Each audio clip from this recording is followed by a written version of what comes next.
This channel does not promote any violent, harmful, or illegal activities. All content provided by this channel is meant for an educational purpose only. ওপার বাংলায় হিন্দুদের উপর হিংসার বিরাম নেই। যে কোনো সময় সীমান্ত বন্ধ হয়ে যাওয়ার আশঙ্কা রয়েছে। দেশে ফিরতে চাইছেন ভারতে আসা বাংলাদেশিরা। পেট্রাপোল সীমান্তে লম্বা লাইন।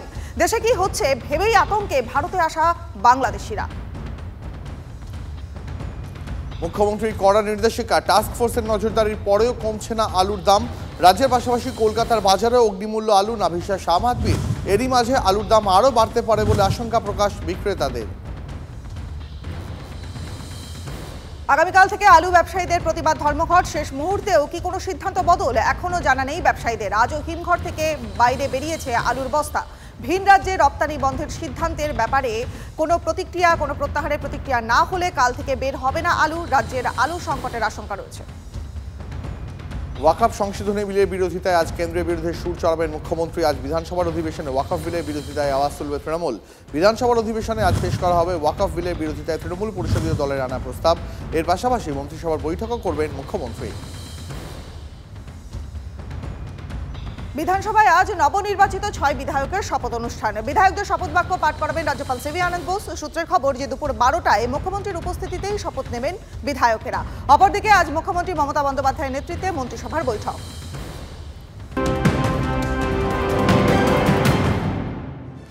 10টায় 10 খবর অন দ্য স্পটে। এবার নজর রাখবো বিস্তারিত খবরের দিকে। শুরুতেই রনিবার নজর রাখতেই হচ্ছে ভাঙড়ের দিকে। তার কারণ ভাঙড়ের পরিস্থিতি আবারও উত্তপ্ত হওয়ার সম্ভাবনা তৈরি হচ্ছে এই মুহূর্তে। এই মুহূর্তের বড় খবর, ভাঙড়ে কি আবার শাসকের যে কোন্দল, যে অন্তর্কলহ, তা কি মাথা ব্যথা বাড়াবে, আবার দেখা দেবে? আজ ভাঙড় 2 পঞ্চায়েত সমিতিতে ফিরবেন আরাবুল। জেল মুক্তির পর এই প্রথমবার পঞ্চায়েত সমিতিতে আরাবুল। এই মুহূর্তে আমার সহকর্মী সুপ্রিয় গুহ রয়েছেন আমার সঙ্গে টেলিফোন লাইনে। সুপ্রিয়, এই মুহূর্তে কি পরিস্থিতি? আরাবুল ইসলাম এখন কোথায়? তিনি পঞ্চায়েত সমিতিতে যাচ্ছেন, সেখানে পরিস্থিতি কতটা উত্তপ্ত হওয়ার আশঙ্কা? দীপ, দেখো, ইতিমধ্যেই কিন্তু আরাবুল ইসলাম তিনি তার অনুগামীদের নিয়ে ভাঙড় 2 নম্বর পঞ্চায়েত সমিতির সভাপতি হিসেবে নিজের পদে বসার জন্য বিডিও অফিসের উদ্দেশ্যে রওনা হয়েছেন এবং আর কিছুক্ষণের মধ্যেই কিন্তু তিনি বিডিও অফিসে পৌঁছে যাবেন এবং সেক্ষেত্রে কিন্তু পুলিশি নিরাপত্তাও রয়েছে। তার কারণ দীর্ঘ প্রায় 10 মাস পর ভাঙড় 2 নম্বর ব্লকের সভাপতি হিসেবে নিজের পদে বসার জন্য বা নিজের চেয়ারে বসার জন্য বিডিও অফিসের উদ্দেশ্যে যাচ্ছেন এবং সেক্ষেত্রে তার কাছে আদালতের অনুমতি রয়েছে।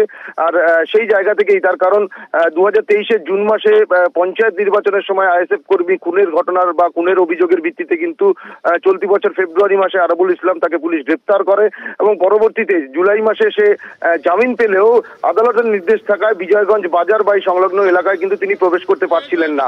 কিন্তু পঞ্চায়েত সমিতির সভাপতির যে পদ তার রয়েছে বা যে দায়িত্ব রয়েছে সেই বিষয়টাকে উল্লেখ করে তিনি আদালতের দ্বারস্থ হন এবং আদালত থেকে যে অনুমতি পেয়েছেন সপ্তাহে 2 দিন অর্থাৎ সোম এবং বৃহস্পতিবার তিনি বিডিও অফিসে গিয়ে তার যে দায়িত্ব সেই দায়িত্ব সামলাতে পারবেন।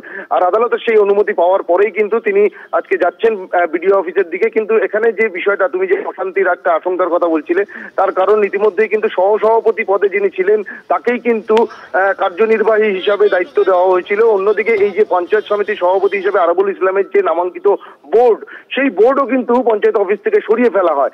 অন্যদিকে আরাবুল ইসলাম এই ভাঙড় 2 নম্বর ব্লকের যে কনভেনার পদ ছিলেন, তিনি যখন জেলে ছিলেন এই খুনের ঘটনায় যে যখন পুলিশের হাতে গ্রেপ্তার হয় সেই সময় তাকে তার কনভেনার পদ থেকেও সরিয়ে দেওয়া হয়েছে।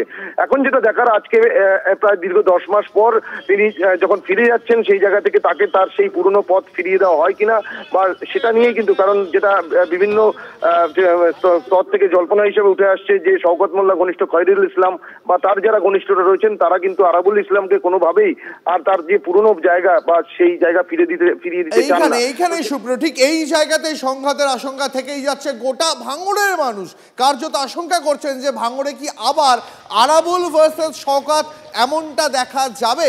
পঞ্চায়েত সমিতিতে যাওয়ার আগে কি বলে গেলেন টিভি9 বাংলাকে আরাবুল ইসলাম, শোনাবো আপনাদের। পাশাপাশি শোনাবো বিরোধীদের কটাক্ষ।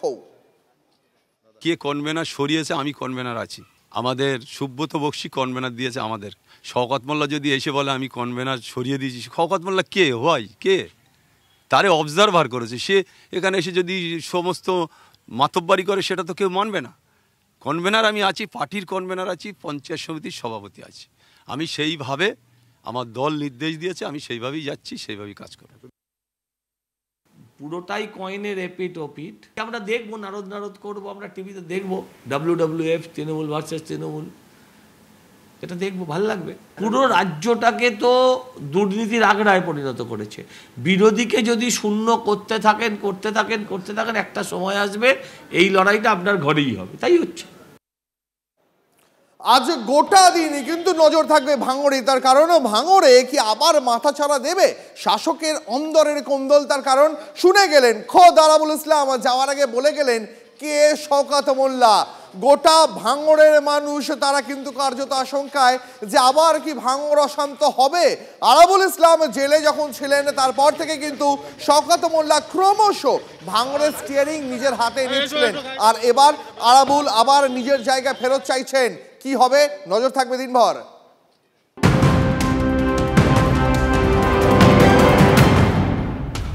আরো একটা গুরুত্বপূর্ণ খবরে নজর রাখবো। কংগ্রেসের পীড়াপিড়ি সত্ত্বেও আজ ইন্ডিয়া জোটের বৈঠকে নেই তৃণমূল। বিস্তারিত জানবো, আমাদের সহকর্মী জ্যোতির্ময় কর্মকার রয়েছেন এই মুহূর্তে আমাদের সঙ্গে। জ্যোতির্ময়, কি আপডেট আছে? দেখো, গত শনিবার থেকে যে কথা আমরা জানাচ্ছি যে আসন বন্টন ইস্যুতে আজ সোমবার থেকে সংসদ উত্তাল হতে চলেছে। অর্থাৎ লোকসভা নতুন করে আবার নির্বাচিত হয়ে সাংসদরা আসার পরে কে কোন আসনে বসবেন সেই আসন শনিবার দিন বণ্টিত হয়েছে এবং সেখানে দেখা যাচ্ছে তৃণমূলের ক্ষেত্রে আমরা দেখতে পাচ্ছি যে তৃণমূলের এন্টায়ার সাংসদদের টিম থেকে আলাদা আসন দেওয়া হয়েছে লোকসভা দলনেতা সুদীপ বন্দ্যোপাধ্যায়কে। একইভাবে কংগ্রেসের ক্ষেত্রেও বিভিন্ন গুরুত্বপূর্ণ সাংসদের যে জায়গায় আসন দেওয়া হয়েছে তারা সেক্ষেত্রে সন্তুষ্ট নয়। বিশেষত কংগ্রেসের পরেই হচ্ছে তৃণমূলেরও, তারপরে সমাজবাদী পার্টিরও, এবং ঠিক সেই কারণের জন্যই সমাজবাদী পার্টিকে পাশে পাচ্ছে না কংগ্রেস। তারা চাইছে এই পুরো বিষয়টি নিয়ে বিরোধীরা এককাট্টা হয়ে আন্দোলন করুক এবং এক্ষেত্রে যেহেতু তৃণমূল অত্যন্ত ক্ষুব্ধ, তৃণমূলকে পাশে পেতে কার্যত মরিয়া কংগ্রেস। শনিবার দিন আমরা দেখেছি যে একাধিকবার সুদীপ বন্দ্যোপাধ্যায়ের কাছে কংগ্রেসের সিনিয়র নেতাদের ফোন এসেছে। তারা বারবার ধরে অনুরোধ করেছেন যে সোমবারের বৈঠকে যেন অন্তত তৃণমূল কংগ্রেস থাকে, কিন্তু সূত্র মারফত যে খবর আমরা পাচ্ছি যে নিজেদের অবস্থান বজায় রাখছে তৃণমূল এবং তারা ইন্ডিয়া জোটের বৈঠকে যাচ্ছে না। আজ সংসদের হাউস শুরু হওয়ার সঙ্গে সঙ্গেই কিন্তু এই বিষয়ে প্রতিবাদ জানানো হবে। তৃণমূল কংগ্রেস তারা স্বতন্ত্রভাবে সিদ্ধান্ত নিয়েছে যে কোনো আসনে তাদের কোনো এমপি বসবে না, অর্থাৎ তারা জায়গায় দাঁড়িয়ে থাকবে, আর এর ফলে হই হট্টগোল একেবারে অবধারিত এবং সংসদ যে আবারও আজকে অচল হতে চলেছে এই আসন বন্টন ইস্যুতে সমস্ত পার্টিগুলোর প্রতিবাদের প্রস্তুতি থেকেই সেই ইঙ্গিত স্পষ্ট। একেবারে যদি, অর্থাৎ দেখা যাচ্ছে যে হাত শিবির তৃণমূলকে পাশে পেতে একেবারে মরিয়া। কোন দিকে জল গড়ায় নজর থাকবে আমাদের। আপাতত ধন্যবাদ তোমায়।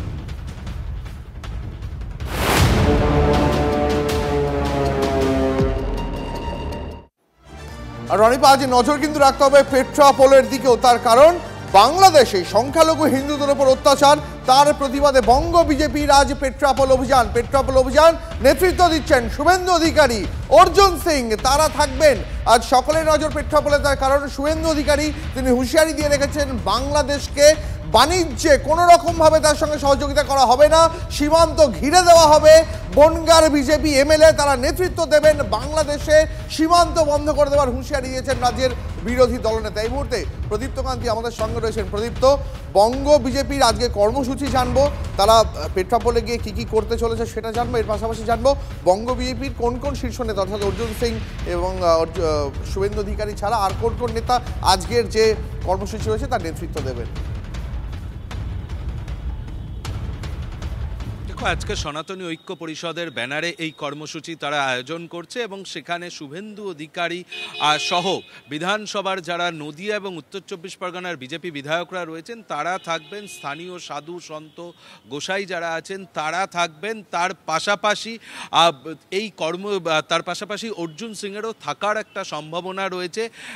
এবং পেট্রাপোল চলো এই অভিযান তারা করছেন মূলত চিন্ময় কৃষ্ণ প্রভুকে নিঃশর্ত মুক্তি দিতে হবে এবং বাংলাদেশে সংখ্যালঘু হিন্দুদের ওপরে যে আক্রমণ চলছে তা বন্ধ করতে হবে, এই দাবিতেই আজকে তাদের এই কর্মসূচি রয়েছেন। শুভেন্দু অধিকারী তিনি সেখান থেকে বক্তৃতা করবেন এবং পরবর্তী এই সনাতনী ঐক্য পরিষদের ব্যানারে বা শুভেন্দু অধিকারীরা নিজেরা কি করবেন তারও একটা রূপরেখা হয়তো শুভেন্দু অধিকারী ওই প্রতিবাদ মঞ্চ থেকে স্পষ্ট করে দেবেন। তবে সীমান্ত বন্ধের বিষয়টি তাদের বক্তব্য যে এটা তো একেবারে একটা সরকারি বিষয় রয়েছে, অবশ্যই মানুষ প্রতিবাদ করবেন, সেই প্রতিবাদের আঁচ কতটা সীমান্তের ওপরে পড়ে সেদিকে যেমনভাবে বিজেপি নেতৃত্ব নজরে রাখছে তেমনভাবে পর্যবেক্ষক মহলও নজরে রাখছে।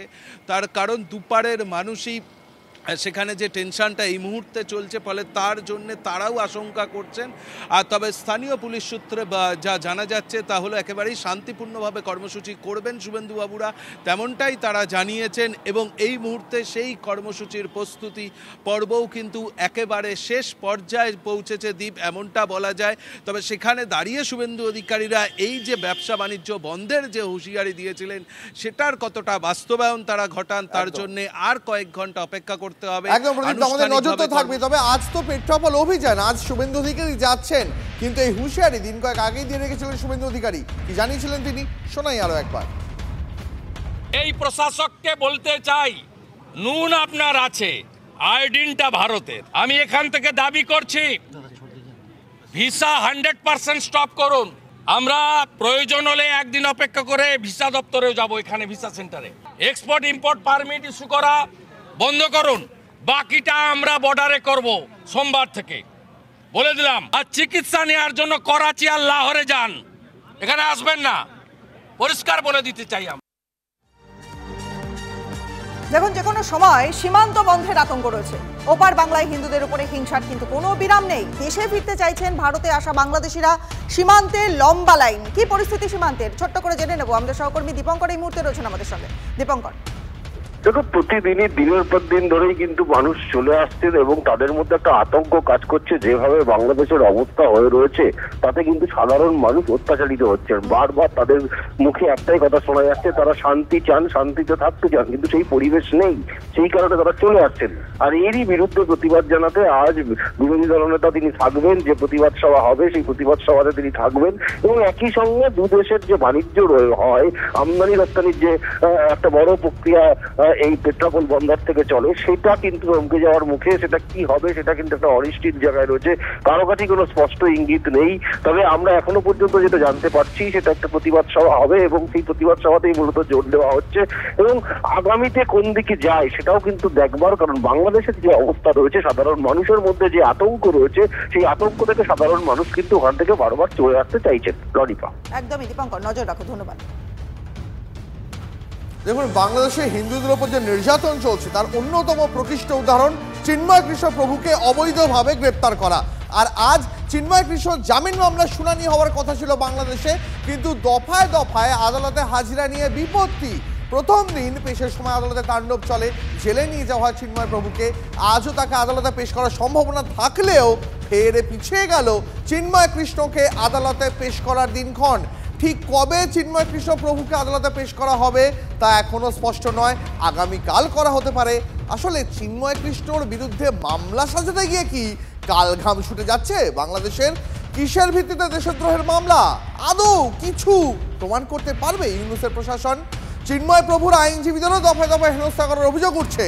ইসকনের একজন সন্ন্যাসীর সঙ্গে দেখা করতে গেলে বারবার হেনস্থা, আটক করা হচ্ছে একের পর এক সন্ন্যাসীকে। কেন একজন সন্ন্যাসীকে এত ভয় পাচ্ছে বাংলাদেশের প্রশাসন?